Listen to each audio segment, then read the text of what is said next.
Hello students, welcome to my channel once again. We have done in last video we have done accounting procedures, rules of debit and credit. हमने chapter start कर दिया था. उसके मैंने थोड़ा basic में आपको समझाया था, बट जो आपको होमवर्क मिला था वो क्या था कि आप ये लर्न करके आएंगे और साथ में ये भी आप लर्न करके आएंगे, राइट. अब आई होप कि आपको ये सब चीज़ें अच्छी तरह से याद हो गई होंगी, ठीक है. तो आज हम जो टॉपिक करने वाले हैं नेचर ऑफ अकाउंट्स करने वाले हैं, right.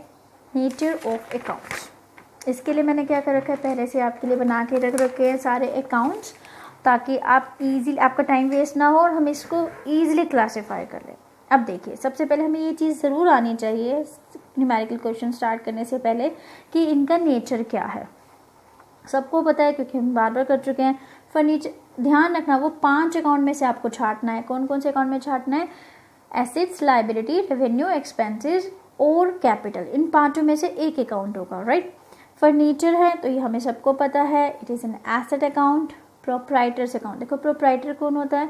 Proprietor is the owner of the business, वो ओनर होता है बिजनेस का. तो ओनर का अकाउंट हमेशा कैपिटल अकाउंट होता है, ठीक है. ये चीज़ हम याद रखेंगे, तो ये चीज़ आप याद रखने वाले हैं, ठीक है. नेक्स्ट, रेंट पेड, रेंट पे कर दिया तो ये हमारा क्या है? एक्सपेंसेस अकाउंट में आएगा, ठीक है. डेटर्स हम सबको पता है, ये हमारी एसेट होती है. Then commission receive, commission receive की है, ये आपकी इनकम है. इनकम का ही दूसरा नाम क्या है? रेवेन्यू. ये रेवेन्यू अकाउंट होगा. Then creditors, we all know it is our liability, तो ये लाइबिलिटीज़ में जाएगा. देन सैलरी पेड, सैलरी पे की है, ये हमारे एक्सपेंसेस हैं, हमारा खर्चा है, तो ये एक्सपेंसेस अकाउंट में जाएगा. मोस्ट ऑफ द स्टूडेंट्स को क्या प्रॉब्लम होती है, ध्यान देंगे बेटा. मोस्ट ऑफ द स्टूडेंट्स को क्या प्रॉब्लम होती है, जैसे वो कहते हैं कि मैम सैलरी पेड है और एक सैलरी पे में हमें पता नहीं चल रहा कि इसको हम लाइबिलिटी लिखें या फिर हम इसको एक्सपेंसेस लिखें. तो हमेशा ध्यान रखो बेटा, जो आपने चीज़ें एक्सपेंसेस पे कर दी हैं वो आपके एक्सपेंसेस हैं, लेकिन वो एक्सपेंसेस जो भी आपने पे नहीं किए हैं, जो आप पे ड्यू हैं, वो क्या हैं? आपके हमेशा लाइबिलिटी हैं. अब देखो इसका डिफरेंस समझो. सैलरी पेड क्या है? वो आपका एक्सपेंसेस है, वो आपके एक्सपेंसेस हैं. और आपसे कहेगा कि आउटस्टैंडिंग सैलरी बताओ क्या है आपकी आउटस्टैंडिंग सैलरी, क्योंकि ये तो सैलरी वो है जो हमने पे नहीं किए, तो ये मेरी एक लाइबिलिटी है. या फिर एक शॉर्ट उसमें समझो तो जो चीज़ें हमने एक्सपेंस कर दिए हैं, उनका पेमेंट कर दिया है, वो हमारे एक्सपेंसेस, लेकिन वो एक्सपेंसेस जिनकी अभी पेमेंट होनी बाकी है वो हमारी लाइबिलिटी, राइट. आई थिंक ये क्लियर हो गई होगी सब कुछ चीज़. Then next is cash. Cash, we all know that it is an asset. Bank overdraft, new term for you. Bank overdraft क्या होता है? देखो इसमें शॉर्ट में लिख देती हूँ. बैंक ओवरड्राफ्ट, बैंक ओवरड्राफ्ट क्या होता है? बैंक नाम से पता चल रहा है. अब देखो कई बार क्या होता है, हमारे जो बैंक में अकाउंट है, तो बैंक क्या करता है, हमें एक फैसिलिटी देता है कि अगर आपको अपने बैंक अकाउंट में आपका जितना पैसा डिपॉजिट है, you want to withdraw more than that, आप उससे ज़्यादा पैसा आप निकालना चाहते हैं तो आप निकाल सकते हैं. हर बैंक अपने अपने हिसाब से आपको फैसिलिटी देता है. तो इसका एक सिंपल सा मीनिंग है, जितना आपका पैसा जमा है आप उससे ज़्यादा भी निकाल सकते हैं एक लिमिट तक, और जितना पैसा आप ज़्यादा निकाल रहे हैं वो आपके लिए क्या है? Bank overdraft. For an example, 20,000 rupees मेरे अकाउंट में क्या है? डिपॉजिट है, बट मुझे रिक्वायरमेंट 23,000 की है, तो मैं अपने अकाउंट में से अकाउंट के बेस पर 23,000 रुपीज़ निकाल सकती हूँ. बैंक ने मुझे फैसिलिटी दे रखी है बैंक ओवरड्राफ्ट की, तो ऐसे में जो 3,000 मैंने एक्स्ट्रा अमाउंट निकाला है, ये मेरा क्या है? बैंक ओवरड्राफ्ट का अमाउंट है, विच आई हैव टू पे लेटर. मुझे बाद में इसको पेमेंट करना ही है 3,000 रुपीज़ को. तो ये मेरा क्या हो गया? क्योंकि मुझे इसको पे करना है, तो ये मेरी क्या होती है? लाइबिलिटी होती है, ठीक है. तो बैंक ओवरड्राफ्ट मेरे क्या होगी? लाइबिलिटी होगी, ठीक है. लाइबिलिटीज में काउंट होगा. देन रेंट रिसीव किया है, ये आपकी इनकम है, that is my revenue. Outstanding rent अभी समझाया, ऐसा रेंट जो अभी तक हमने पेमेंट नहीं किया बट ड्यू है, तो ये मेरी लाइबिलिटीज में काउंट होगा, तो लाइबिलिटी है मेरी. प्री पेड इंश्योरेंस समझाया था ना, प्री पेड पहले से ही पेमेंट किया है जबकि ड्यू नहीं है, क्योंकि पहले से ही पेमेंट किया है, तो ये मेरी एक एसेट है. मनोज प्रोप्राइटर, रिपीट हो गया ये, वही कैपिटल अकाउंट में आएगा. Then building, building naturally asset है. परचेजेस, आपने क्या किया, रॉ मटेरियल परचेज किया है, स्टॉक खरीदा है, तो आपने उसके पैसे भी दिए होंगे, एक्सपेंस तो किया होगा ना, तो ये मेरा क्या है, एक्सपेंसेस हैं। देन क्रेडिटर्स, सबको पता है ये लाइबिलिटी है।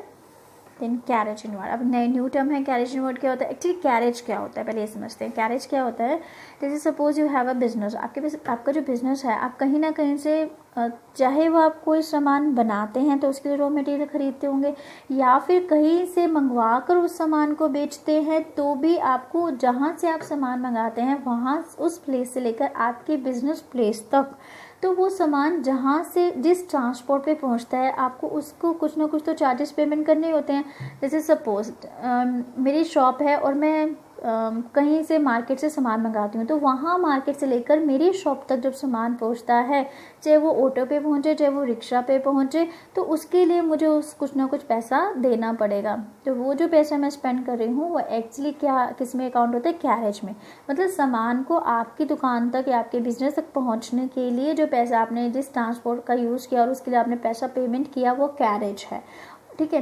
और जब ऐसा सामान आप तक पहुंचता है और इसके लिए आप स्पेंड करते हैं तो उसको कैरेज इन कहते हैं, कैरेज इनवर्ड बोलते हैं। और अगर मान लो सपोज आपने सामान को किसी अपने कस्टमर को भेजा, तो वहाँ तक पहुँचाने के लिए या फिर आगे जहाँ भी सेल वाला प्लेस है वहाँ तक आप अपना सामान पहुँचाते हैं, तो उसके लिए भी आप ट्रांसपोर्ट यूज़ करते हैं, तो उसको हम बोलते हैं कैरेज आउटवर्ड बोलते हैं। तो बेसिकली कैरेज वही है कि सामान को इधर से उधर तक पहुँचाने के लिए जो आप खर्चा करते हैं वही कैरेज है। पर जब वो मंगवाने के लिए कर रहे हैं तो कैरेज इनवर्ड, और जब वो बेचने के लिए कर रहे हैं तो फिर वो क्या है, कैरेज आउटवर्ड होता है। तो क्योंकि कैरेज है, चाहे वो इनवर्ड हो चाहे वो आउटवर्ड हो, आपका एक खर्चा ही है, तो कैरेज इनवर्ड मैं कहाँ पे लिखूंगी, एक्सपेंसेस में। चाहे इसकी जगह कैरेज आउटवर्ड आएगा तो भी एक्सपेंसेस में ही जाएगा। यानी interest payable, very important term, हमेशा स्टूडेंट्स इसमें मिस्टेक करते हैं। जब भी मैं कॉपीज चेक करती हूँ मिस्टेक यहीं पे मुझे मिलते हैं। इंटरेस्ट पेबल क्या होता है, इंटरेस्ट पेबल देखो, इंटरेस्ट पेबल, इंटरेस्ट ऐसा इंटरेस्ट जो अभी आपने पेमेंट करना है, ड्यू हो गया लेकिन अभी तक आपने उसको पेमेंट नहीं किया है, तो वो चीज़ें जो ड्यू हैं बट पेमेंट नहीं की, वो आपकी क्या होती हैं, लायबिलिटी होती हैं, ठीक है। तो ये लायबिलिटी में आएगा, ठीक है। तो ये चीज़ें ध्यान में रखेंगे। देन बिल्स पेपर, हम सबको पता है, ये बार बार हम कर चुके हैं, दैट इज़ लायबिलिटी में काउंट होता है। एक्रूड कमीशन मैंने अच्छे से समझाया था आपको। एक्रूड इनकम क्या होती है, हमारी एसेट होती है, ऐसी इनकम जो कि हम क्या कर चुके हैं, अर्न कर चुके हैं बट अभी तक कैश में रिसीव नहीं हुई है। बिल रिसीवेबल एसेट होती है, बिल्स पेबल लायबिलिटी है, और बिल रिसीवेबल एसेट्स में अकाउंट होता है।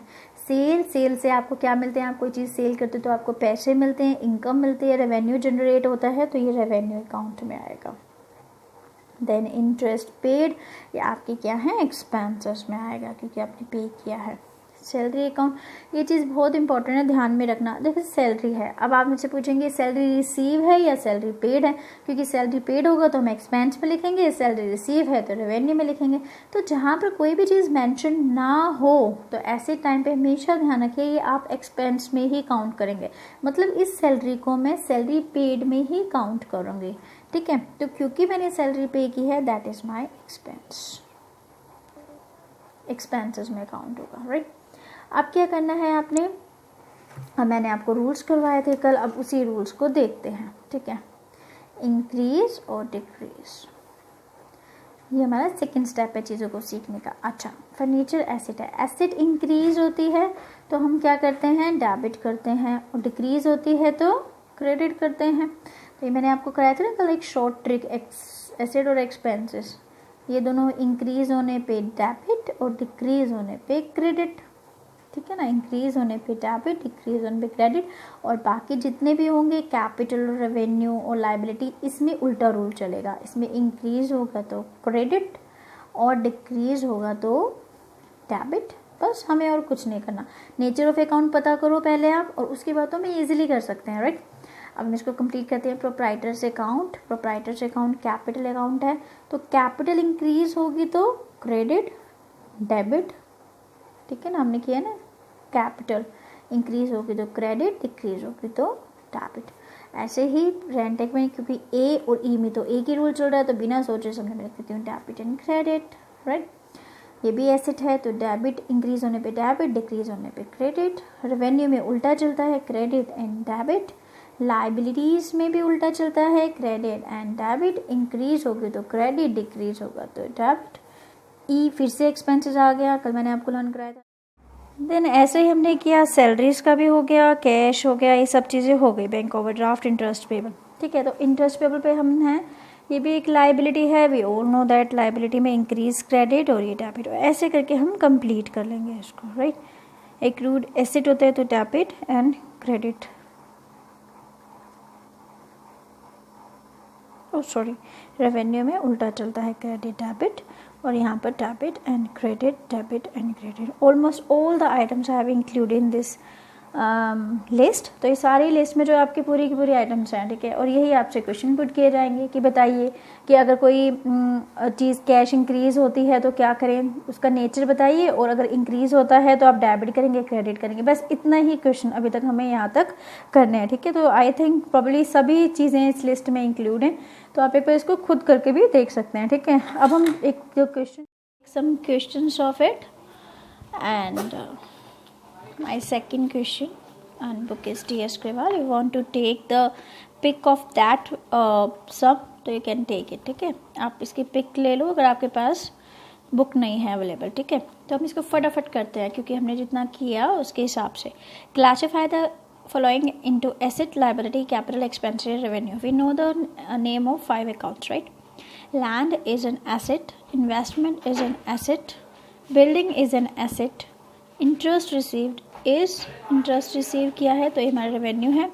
सैलरी क्या है, एक्सपेंसेस मैंने आपको समझाया था। If nothing is mentioned then we will assume that it is paid by the businessman, कि ये पे की गई है, रिसीव नहीं की है, तो सैलरी पेड आएगा यहाँ पे, सैलरी पे, it is also an expense.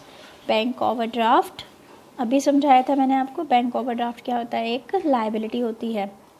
Then debtors asset है, क्रेडिटर्स लाइबिलिटी है। बैड डेट्स एक नई टर्म है, एक बार इसको समझ लेते हैं बैड डेट्स क्या होता है, और ये आगे भी आपके काम आएगा, राइट। तो एक बार इसको अच्छे से समझते हैं, what is bad debts. Bad debts देखो नाम से ही पता चल रहा है, बैड जो सही नहीं है, अच्छे नहीं हैं, डेट्स, यहाँ पर डेट्स को मैं डेटर्स भी क्या कह सकती हूँ। तो ऐसे डेटर्स जो मेरे लिए अच्छे नहीं हैं वो उनको हम क्या बोलेंगे, बैड डेटर्स। जैसे सपोज एक एग्जांपल लेते हैं, कोई डेटर्स एक्चुअली कैसे बनते हैं मैंने आपको समझाया था, जब हम क्या करते हैं, क्रेडिट सेल करते हैं। जब हम क्रेडिट सेल करते हैं तो हमारे डेटर्स बनते हैं, क्योंकि उन्होंने क्या किया है, हमें पैसे नहीं दिए हैं अभी तक, हमने उनको सेल कर दिया बट पैसे नहीं मिले हैं। तो ये डेटर्स क्या करते हैं, कई बार बिकॉज ऑफ एनी रीज़न, कोई भी रीज़न हो सकता है, चाहे वो इंसॉल्वेंट हो जाए, बैंकक्रप्ट हो जाए, या फिर किसी भी रीज़न से हमारे कुछ अमाउंट का पेमेंट नहीं कर पाते हैं, तो जितने अमाउंट का वो पेमेंट नहीं कर पा रहे हैं उसी को हम बोलते हैं bad debts. For example suppose मेरे डेटर्स थे 20,000 के, मेरा एक डेटर था एक्स था, और 20,000 उसने मुझे देने थे, but because of some reason he is not able to give money full fledged. तो उसने क्या किया, उसने बोला कि नहीं मैं तो आपको I can pay only 18,000 rupees, उसके बाद तो मैं आपको पेमेंट नहीं कर पाऊँगा। तो इसका मतलब जितना वो मुझे पेमेंट नहीं कर पा रहा है वो मेरे क्या हैं, बैड डेट्स। तो इस सिचुएशन में मेरे बैड डेट्स कितने हो गए, 2,000 रुपीज़ हो गए। और bad debts because it is a loss, और ये मेरे लिए क्या है, ये मेरे लिए लॉस है। तो लॉस है, या फिर मैं एक एक्सपेंस भी कह सकती हूँ कि मेरे लिए फ़ायदे में नहीं है ये वाली बात, तो ये मेरा एक तरह से एक्सपेंस भी काउंट हो सकता है। तो जो हमारे बैड डेट्स होते हैं वो हमारे क्या होते हैं, एक्सपेंसेस होते हैं, और हम इसको एक्सपेंसेस की तरह ट्रीट करते हैं, राइट। अब इस क्वेश्चन में देखिए, क्वेश्चन में इसने बोला था बैड डेट्स क्या है, एक्सपेंसेस अकाउंट में आएंगे। देन कैपिटल तो हमें पता ही है, ये कैपिटल अकाउंट होता है। डेप्रिसिएशन हमने किया है, fall in value of asset, ठीक है ना, लास्ट वीडियो में। तो डेप्रिसिएशन क्या है, ये भी हमारा एक एक्सपेंस है या फिर लॉस है, तो इसलिए ये भी एक्सपेंस अकाउंट में जाएगा। देन मोटर व्हीकल एसेट है, फ्राइट भी कैरेज की तरह ही होता है, एक एक्सपेंस होता है। देन वेजेस भी एक्सपेंसेस हैं। गुडविल एक नया टर्म। चलिए गुडविल को करने से पहले एक बार समझ लेते हैं एक्चुअली में गुडविल होती क्या है। तो वेरी इंपॉर्टेंट टर्म, गुडविल क्या है। गुडविल एक्चुअली अगर मैं इसको एक प्रैक्टिकल वे में या सिंपल लैंग्वेज में किसी को समझाना चाहूँ तो that is a reputation of business. ठीक है, किसी बिजनेस की रेपुटेशन ही क्या है, उसकी गुडविल है। ठीक है। अगर जैसे एक एग्जांपल सुनो, अगर suppose there are 2 shopkeeper in a society, 2 shopkeeper हैं और दोनों की ही जूस की शॉप है, लेकिन कई बार क्या होता है हम देखते हैं कि एक जूस की शॉप पे बहुत ज़्यादा क्राउड है और वहाँ पर लाइंस लगी रहती हैं, बट उसके साथ ही जो दूसरा जूस की जो शॉप है उस पर क्या है, कोई कस्टमर ही नहीं है, होंगे तो 1-2 कस्टमर होंगे। तो ऐसा क्यों? दोनों एक ही जगह बेस्ड हैं, लेकिन दोनों में से एक के पास बहुत ज़्यादा है कस्टमर, दूसरे के पास नहीं है। ऐसा क्यों है? क्योंकि उस बिज़नेस की रेपुटेशन है। उस बिज़नेस की रेपुटेशन क्यों है? या तो वो बहुत सालों से काम कर रहा होगा, या फिर वो क्वालिटी अच्छी दे रहा होगा, या फिर उसका नेचर अच्छा होगा, मतलब कोई भी रीज़न हो सकता है उसकी रेपुटेशन का, but because of his reputation वो क्या कर रहा है, वो बहुत अच्छा प्रॉफिट अर्न कर रहा है। That is more than his competitor. वो अच्छा प्रॉफिट अर्न कर रहा है जो कि उसके कंपैटिटर से ज़्यादा है। तो क्योंकि जो हमारी गुडविल है वो क्या कर रही है, वो हमें प्रॉफिट अर्न करने में हेल्प करती है। तो जो भी चीज़ हमें प्रॉफिट अर्न करने में हेल्प करती है वो क्या होती है, हमारी एसेट होती है। तो हमेशा ध्यान रखो, गुडविल भी हमारी क्या होती है, एसेट होती है। लेकिन ये तो एक डिफरेंट एसेट है। ये कौन सी एसेट है? इंटैंजिबल एसेट है। Intangible asset is that asset which we can't see or touch, जिसको हम ना देख सकते हैं ना टच कर सकते हैं। किसी की गुडविल है ना हम उसको देख सकते हैं ना हम उसको टच कर सकते हैं, लेकिन उसकी कुछ ना कुछ वैल्यू ज़रूर होती है जिसकी वजह से हम ज़्यादा प्रॉफिट अर्न कर रहे हैं। तो मैं इसको कह सकती हूँ कि ये एक इंटैंजिबल एसेट है। इसको ज़्यादा डीपली नहीं समझेंगे हम, ठीक है, वो जब आगे आते जाएगा तो हम समझते जाएंगे। अभी फ़िलहाल इतना ही समझ लीजिए कि गुडविल को हम एसेट क्यों एज्यूम करते हैं। तो गुडविल क्या है, एक एसेट है, तो ये एसेट अकाउंट में जाएगा, राइट। नेक्स्ट जो हम देंगे दैट इज़ रिपेयर्स। रिपेयर्स क्या है, सबको पता है, ये क्या है, एक्सपेंसेस होते हैं, ठीक है। तो ये चीज़ आप कर लेंगे तो इसमें आपको कोई भी मुश्किल नहीं आएगी, राइट। अब देखिए नेक्स्ट देखते हैं, ये भी आप कर लेंगे आई थिंक, बैंक लोन। एक इसमें देखते हैं डिस्काउंट रिसीव्ड। डिस्काउंट रिसीव हमने नहीं किया टर्म, तो डिस्काउंट रिसीव क्या, पहले मैं एक बार लिख लेती हूँ जो हमने अपनी लिस्ट बनाई थी उसमें, ताकि आपको बाद में अगर देखना पड़े तो आपको कोई मुश्किल ना हो। तो यहाँ पर बैड डेट्स क्या थे, एक्सपेंसेस थे, पेटिस एक्सपेंसेस थे, और एक्सपेंसेस कितने हैं, वो डेबिट और क्रेडिट होंगे। इंक्रीज होंगे तो डेबिट, डिक्रीज होंगे तो क्रेडिट। और ऐसे ही मैंने एक और टर्म आपको बताई है दैट इज़ गुडविल। गुडविल हमारी एसेट थी और हम इसको डेबिट और क्रेडिट करते हैं, ठीक है ना। इंक्रीज होगा तो डेबिट, अदरवाइज क्रेडिट। अब मैंने एक और टर्म आपको समझाई है दैट इज़, अभी समझाऊंगी, दैट इज़ डिस्काउंट अलाउड। और एक टर्म और कर लेते हैं इसी के साथ साथ जब हम कर ही रहे हैं, तो दैट इज़ डिस्काउंट रिसीव्ड। तो अभी मैं इसको कट कर देती हूँ ताकि ये लिस्ट प्रॉपरली मेंटेन हो जाए। अब देखो डिस्काउंट अलाउड क्या होता है। अगर सपोज़ हम क्या करते हैं, कई बार हमें डिस्काउंट मिलता है और कई बार हम क्या करते हैं, अपनी चीज़ों पे डिस्काउंट देते हैं। सपोज़ कई बार आप शॉपकीपर के पास जाते हैं तो आपका जो बिल बनता है 1000 रुपीज़ का बनता है, बट वो आपको बोलते हैं नहीं आप ऐसा कीजिए 900 रुपीज़ दे दीजिए।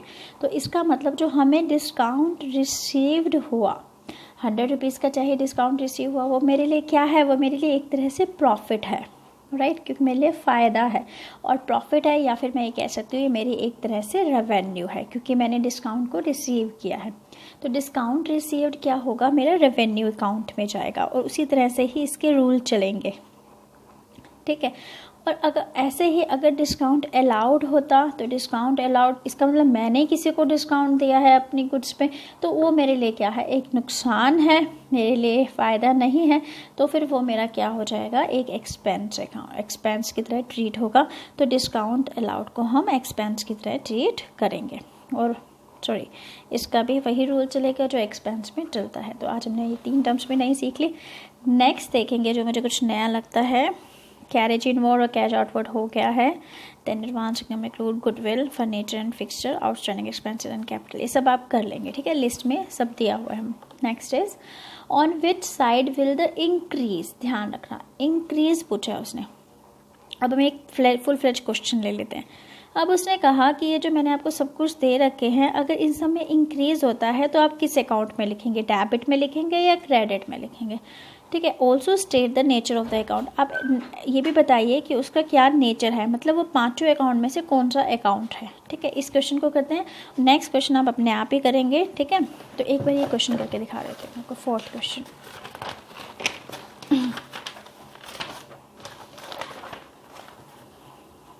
ये क्वेश्चन नंबर है 4th, ठीक है। क्वेश्चन नंबर 4 में फर्नीचर अकाउंट, अब उसने बोला furniture account, furniture account we all know that, अगर मुझे इसका नेचर करना है तो फर्नीचर अकाउंट क्या होता है, एसेट अकाउंट होता है, ठीक है। Furniture is an asset account. अब उसने मुझे सिर्फ ये बोला कि अगर इनमें इंक्रीज होगा तो कहाँ लिखेंगे। आपको याद है शॉर्ट ट्रिक, ए और ई अगर इंक्रीज होते हैं तो क्या होते हैं, डेबिट, और मैं यहाँ लिख दूँगी अगर वो इंक्रीज होते हैं तो डेबिट होंगे, बस ख़त्म काम। It's very easy. नेक्स्ट वो मुझसे पूछता है Mohan proprietor, proprietor is the owner of the business, we all know that, और तो ये कैपिटल अकाउंट होगा, और अगर ये कैपिटल अकाउंट है तो एसेट है, ये कैपिटल अकाउंट है तो फिर ये क्या होगा, हमेशा पता ही है, ये अगर इंक्रीज होगा तो ये क्रेडिट होगा।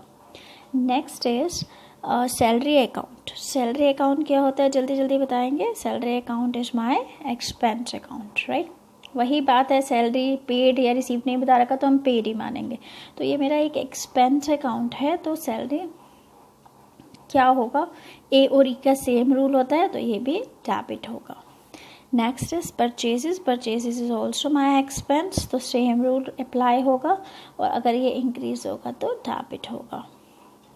Next is sales and interest paid, I have written it interest paid, ठीक है। सेल्स तो हमारा रेवेन्यू होता है, मैंने अभी आपको समझाया, रेवेन्यू में क्या चलेगा, उल्टा रूल चलता है, तो ये अगर इंक्रीज होगा तो क्या होगा, क्रेडिट। अगर आपको ये चीज़ें लर्न नहीं है तो आप पीछे से देख के भी कर सकते हैं, ठीक है ना, क्योंकि धीरे धीरे करके आप जब ये करेंगे तो चीज़ें आपके बिल्कुल टिप्स पे हो जाएंगे। इंटरेस्ट पेड क्या होता है, ये एक्सपेंस है, क्योंकि आप इंटरेस्ट पे कर रहे हैं तो यहाँ पर क्या हो जाएगा, एक्सपेंस, ए और ई का सेम रूल है, और इंक्रीज होते हैं तो डेबिट होते हैं। Next is Sohan. सोहन कौन है, सोहन वो एक क्रेडिटर है। क्रेडिटर क्या होता है, एक लायबिलिटी होती है, और लायबिलिटी जब इंक्रीज होती है तो हमेशा क्या होती है, क्रेडिट होती है। Then Ram, Ram is a debtor, और Ram is a debtor, then he is an asset to the firm, asset to the business, तो एसेट इंक्रीज होता है तो क्या होता है, डेबिट होता है। तो ये चीज़ें बस क्वेश्चन में सब इतना ही था जो आप इजीली कर सकते हैं, ठीक है, अगर आपको रूल्स याद है। तो ये हमने क्वेश्चन नंबर 4 को अटैम्प्ट किया है। Then if you want to take a click तो you can take click of that. Then question number 5 you have to do that. Question number 5 तो सेकेंड, थर्ड, फोर्थ, फिफ्थ ये question हमने कर लिया है एक्सरसाइज का, और अब नेक्स्ट क्वेश्चन जो हमने करने हैं दैट इज 6th क्वेश्चन। और कल मैं ये एक्सपेक्ट करके चल रही हूँ कि आप जो भी मैंने आपको आज करवाया आप सब टिप्स पे आप उसको लर्न करके आएंगे तो हम इजीली क्वेश्चन 6 भी कर लेंगे।